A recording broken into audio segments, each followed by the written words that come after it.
Story 1. At 18, I was taken out of high school and put in the alternative school for attempting suicide. The old school was for troubled kids who couldn't be in public school to get their GED. One stipulation to stay in the school was you had to have a job. I only had a few weeks until graduation, and I wanted to graduate with my class, even though I couldn't walk with them, so I took a job that was offered to me working full-time at a sex store.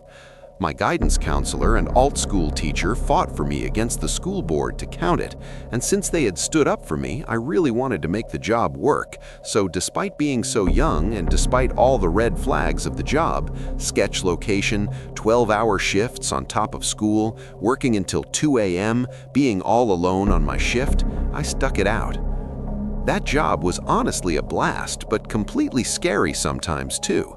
The worst story, though, is the one I have for y'all today. I was closing up shop around 12, much earlier than usual, but no one would care. I was a huge comic book fan, and that night Avengers was premiering in theaters, and I was rushing to meet my friends at the theater. Everything was shut down, and I went to lock the door. As I did, a car pulled up front. Not surprising, I had closed early. I waited for the guy to walk up and was about to open the door to talk to him, but something told me to keep the door shut. I instead locked the door quickly. He reached for the handle and I gestured to the closed sign and said, "I'm sorry, we're closed." He tried again and I gestured to the completely dark store like, "Bruh, we are closed." He muttered something about needing condoms. Now, my store was cheap as fuck, and the condoms we sold weren't worth dick. I routinely told customers who just wanted condoms that the attached 24/7 gas station had better name-brand condoms sold for less, so that's what I told this guy. He ignored me and tried to get in again, this time much more forcefully. I backed away and was like, "You need to leave." He ignored me still and started hitting the glass. He was yelling at me and trying to brute force inside. I ran back for cover into the shadows of the door and hid behind a rack of clothes. I could see the entire glass panel storefront shake with each slam of his fist. I had no faith that the whole thing wouldn't shatter and he would come kill me. Do y'all know what it's like to be fearing for your life next to a gimp suit? The only other exit, the side door for employees, exited too close to where the guy was at. If I left that way, he would hear me. I also did not drive and got rides to and from work by my mom. Again, I was a child, LOL. But there was a panic button up at the register. We technically had to wear a panic button during shifts as well too, but I had put it away already. I had to fucking army crawl from the clothing area through the porn section and wrap around to the register, all while terrified anytime I heard noise and anytime it was quiet, because I was sure several times he had gotten in. I finally make it to the button, I smash that shit, and nothing happened. Yeah, the fucking thing didn't work. I grabbed the phone and a bat that another employee left as a weapon and tried to intimidate the guy. "I'm on call with the cops, fucker," I lied. Dumb teen brain didn't want to call the cops and risk missing the fucking movie. He saw me but didn't leave. We just stared at each other. Then, like the fucking cavalry, my mom pulled up. She saw the guy and just thought he was a sane dude checking if we were open and fucking got out to talk to him. She was super chill, like, "Oh yeah, they're closed, but they open at 8. The dude must have weighed his options here because he wordlessly got into his car and sped off. I bolted the fuck out of there and tried to see where he went, but dude was long gone. I walk over to my mom and she's holding a Marvel hoodie I owned, like, "I washed this for you so that you could go to the movie in costume." Unaware that I nearly fucking died, LOL. Like a week later, the gas station was robbed at gunpoint, but who knows if that's related. Story 2. When I was in Afghanistan, we were in the mountains right on the Pakistani border. The first few months of the deployment were pretty hairy, but as soon as winter rolled around and the fighting season dried up, things got really quiet. Night shift went from, "When are we going to get hit?" to "What kind of weird shit am I to witness tonight?" I think it was February or so, and I was out on guard in the north-facing machine gun shack. We all had night vision devices, NODs, so since it was pitch black, we always wore them on night shifts. Well, I was looking out into the mountains when I see what looks like a dude come crawling out from behind a boulder up the hill about 100 meters. Being February, we hadn't gotten hit in almost a month because there was 2 feet of snow on the ground and the temps were hovering right around 0, so the Taliban chucked deuces back to Pakistan and left us alone for the cold months. Now this dude was on all fours, like a fucking animal, just sitting there half behind a boulder, seemingly staring into my soul. So I pointed the machine gun at him and turned on the visible laser, put the laser right on his nose, didn't get a reaction. Nothing. Dude just stared at me. So at this point, I'm getting a little freaked out. I'd been blown up, shot at, almost RPG'd, and now some local is playing fuck games. I radioed into our TOC, Tactical Operations Center, that there was an unarmed local staring at me on the North Post, and I either wanted someone to clear me to wax him or come out and look at what I was seeing. E5 on the radio tells me he's sending a private out to babysit me. Fucking dick. Dude comes out, looks up at the hill at this dude, and promptly nopes the fuck out, goes back to the TOC and tells the E5 that there really was a dude just staring at us out on the mountain. So the E5 comes up to the shack and I point this dude out.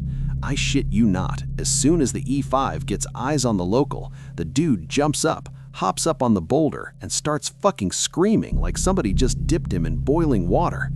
Guard tower at the east corner can now also see the guy, and as soon as the crazy local started howling, East Shack loosed about a 30-round burst of 7.62 out over his head. That shit is loud when it's dead quiet. Crazy guy jumps off the rock and runs down the mountain screaming the whole way. Dead quiet the rest of the night, but the commander upped security to 50%, meaning half the dudes on our outpost had to pull security the rest of the night. The running joke for the rest of the winter was to be on the lookout for the mind control experiment that the CIA lost track of. Freaked me the ever-loving fuck out. Good for a story, though.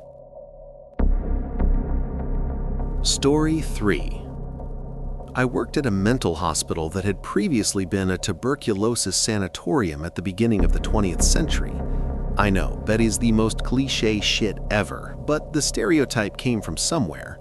If you look at mental hospitals in Colorado, you can find it, but I'd prefer not to triangulate myself. Weird stuff happened pretty frequently at the hospital. To some extent, that's to be expected when you have patients suffering from psychosis and such, but some stories couldn't be adequately explained by that. For example, I worked with teenagers, and my sister wing worked with children. Several of my coworkers had had kids come out of a specific room in the middle of the night asking staff what they wanted. Every time, the child told them they'd been woken up by someone calling their name. It was always the same room and happened repeatedly with totally different patient cohorts, i.e., one child couldn't have simply told other kids they had had an experience in that room. The main admin building also had weird reports. Back in the day, the basement had been the morgue, and there were claims that there was an incinerator down there for bodies. A couple times, police and fire had shown up saying they received a call from the building in the middle of the night. None of the staff had any idea what they were talking about. I was told it had been traced to the basement, which should have been impossible since there were no longer any working phones coming from there. Whether that part is true, I don't know. What I do know is it seemed more believable after my experience. Normally, I worked during the day, but one time I worked a double, so my shift ended at 11:30 at night. There was a TV, DVD player, AV cart thing that we occasionally borrowed from the admin building so we could show movies to the patients, but it had to be taken back when we were done for safety reasons. So at about 10 that night, I started wheeling it back. Once I got to the admin building, I had to take an elevator to the 3rd floor to put the cart back where it belonged. It was already creepy. Most of the lights in the building were off or turned low. There were some people working since we took admits overnight, but it was still a lot more quiet than normal. The elevator itself is one of the really old-fashioned ones with a cage and everything. It's partially modernized, but a lot of it was from the original building. I got into the elevator with my cart, hit the button for the 3rd floor, and waited. However, instead of going up, the elevator went down. It stopped at the basement and let out a ding, but the doors never opened. It just sat there, with me in the cage and the doors outside closed, in the basement, in a mostly abandoned building that was reputed to be haunted. Then it just took me back up to the 3rd floor and everything was normal. I know it doesn't sound that scary, but honestly, that 15 siftins or whatever while I was hitting the button to go back up seemed like they took for fucking ever. I was sure the doors were going to spring open any second and show me a corpse or something. After I got back to my building, I told my coworkers about it, and apparently I wasn't the only one who had the elevator take them on an unexpected field trip. I never worked there at night again, lol. TLDR, worked at a mental hospital which had been a sanatorium. Creepy old elevator decided to take me to the basement where the morgue used to be instead of taking me up to the floor I pressed the button for. Bonus story, sometime after this, I was working a shift with the partial hospitalization kids and had taken them to dinner in the cafeteria, which is, surprise, in the same spooky admin building. I was watching everyone when I saw one of the kids hide under a table. I couldn't tell who it was, but I spent a lot of time with these kids playing with them, being a confidant, etc. So I went to sneak up on the one under the table and surprise them, make sure they weren't getting up to any trouble.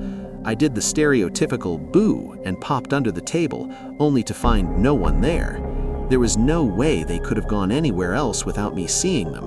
The table was separated from where everyone else was by quite a ways, and everyone was accounted for when I stood up and checked at the table where all the kids were eating.